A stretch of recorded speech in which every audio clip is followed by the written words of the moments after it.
এই কই তুমি আসো, কম্বল গরম করি। শুনো, ওয়াদা করো তুমি আমারে কোনোদিন ঠকাবা না তো। যেই দিন তোমাকে ঠকাবো সেই দিন জানি আমার মৃত্যু হয়। এত রাতে ভাবি ফোন দিচ্ছে কেন? লাউডে দিয়ে রিসিভ করো তো। হ্যালো। অরুণ ভাই, আজকে শীত অনেক পড়তেছে, কিছু একটা করেন। আচ্ছা বউ, আমি মরে গেলে তুমি কি করবা? কেন? আমি আমার বোনের সাথে থাকবো। ও, আমি মরে গেলে তুমি কি করবা? কেন আমিও তোমার বোনের সাথে থাকবো? জানো মায়া, শীতের ভিতরে গোসল করার মজাই আলাদা। সত্যি করে বলো তুমি কার সাথে রিলেশন করো, তা না হলে তোমার একদিন কি আমার একদিন। তোমার কি মাথা মোতা খারাপ হয়ে গেছে? তুমি জানো না যে আমি কুত্তা পুষি না? 25 বছরে শীতের মধ্যে গোসল করতে দেখি না, আর এই শীতের মধ্যে তুমি কার জন্য গোসল করছো? এই ছেলে, তোমার সমস্যা কি? সবসময় আমার দিকে তাকিয়ে থাকো কেন? দেখেন, আপনাকে দেখলেই আমি পাগল হয়ে যাই। আপনাকে আমি ভালোবাসি, আই লাভ ইউ। ভালোবেসে কোনো লাভ হবে না সোনা, তুমি আমার থেকে বয়সে অনেক ছোট। ছোট বড়তে কি আসে যায়? শীতের ভিতর শরীর গরম হলেই হয়। আচ্ছা, শীতের ভিতরে মানুষ বিয়ে করে শরীর গরম করার জন্য, এটা কি সত্যি কথা? অবশ্যই সত্য কথা। তুমি চাইলে তোমার আমি প্রমাণ দিতে পারি। বলো কি, তাই নাকি? তাহলে প্রমাণ দিয়ে দেখাও কতটা সত্য। 80% মানুষ জানুয়ারির শীতে বিয়ে করে, অক্টোবর মাসে জন্মদিন পালন করে।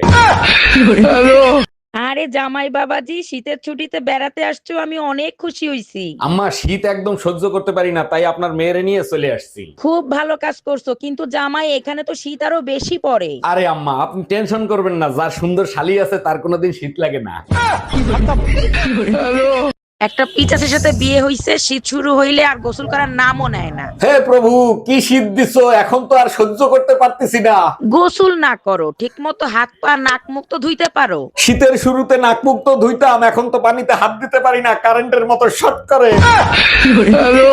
মায়া, আজকে ঠান্ডা অনেক পড়ছে, এই ঠান্ডার ভিতর তোমার রান্না করা লাগবে না, চলো আজকে বাইরে খেয়ে আসি। তুমি যে খেয়ে আসো, বাইরের খাবার আমি আর খাবো না। ভূতের মুখে রাম নাম, হজম করতে পারলাম না। কেন বাইরের খাবার খাওয়া না? বাইরের খাবার খেলে আমি মোটা হয়ে যাই। তুমি এক কাজ করো, প্যাকেট করে নিয়ে আসো, ঘরে বসে খাবো। মায়া, যে শীত পড়ছে এই শীতে মনে হয় তুমিও আমারে বাঁচাতে পারবা না। আচ্ছা শোনো না, ছেলেরা মরলে তো ভূত হয় আর মেয়েরা মরলে তো পেতনি হয়, তাই না? অস্বাভাবিক মৃত্যু হইলে ভূত আর পেতনি হয়, কেন কি সমস্যা? তাইলে তুমি ওয়াদা করো, মরার পরে তুমি কোনো পেতনির দিকে তাকাবা না। আজকে সারা রাত গাড়ি চালাবো। পারবা না। কেন? তোমার পেট্রোল শেষ হয়ে যাবে, কিন্তু রাস্তা শেষ হবে না। আমি পারি না, আর পারি না। এই যে শোনো, কি? আমার বিয়েতে মত ছিল না, আমার বাবা মার ইচ্ছেতে বিয়ে করেছি। আমার 3টে শর্ত আছে। বলো। 1, যেই দিন আমার চুল বাঁধা থাকবে সেই দিন আমার রোমান্সের মুড থাকবে না। 2, যেই দিন আমার চুল হাফ বাঁধা হাফ খোলা থাকবে সেই দিন আমার ইচ্ছে থাকতেও পারে না থাকতেও পারে। 3, যেই দিন আমার চুল খোলা থাকবে সেই দিন আমার পুরো মুড থাকবে। আমারও 3টে শর্ত আছে। বলো। 1, যেদিন আমি 1 প্যাক খেয়ে আসবো সেদিন আমার মুড থাকবে না। 2, যেদিন আমি 2 প্যাক খেয়ে আসবো সেদিন আমার মুড থাকতেও পারে না থাকতেও পারে।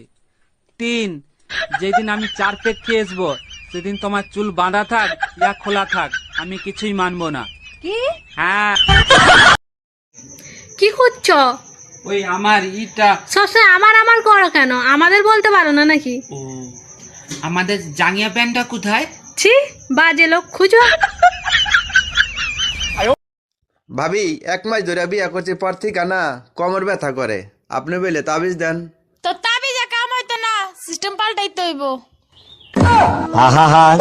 তোমাদের মেয়ে ছেলেদের বাজে একটা স্বভাব আছে। একদম বাজে কথা বলবা না। কি বাজে স্বভাব দেখছো তুমি? তোমার শাড়ি তোমার মাকে পরতে দিছো কেন? আমার শাড়ি মা পরছে, তাতে কি এমন ক্ষতি হয়েছে? মাঝে মাঝে আমি বাইরের থেকে হঠাৎ করে তোমার সাথে কি করি? পিছন থেকে জড়ায় ধরো। এই কি করছো তুমি? আজকে সারা রাত গাড়ি চালাবো। পারবা না। কেন? তোমার পেট্রোল শেষ হয়ে যাবে, কিন্তু রাস্তা শেষ হবে না। আমি পারি না, আর পারি না। আমি কেন মরি না? তোর বয়স কত রে? 16। কি বললি? হ্যাঁ 16। 5 বছর আগেও বললি 16, এখনো বলছিস 16। আমি এক কথার মেয়ে, ঠিক আছে? ও তো চল্লিবাজি কথা আমি বলি না। 5 বছর আগেও বলেছি 16, এখনো বলছি আমার বয়স 16।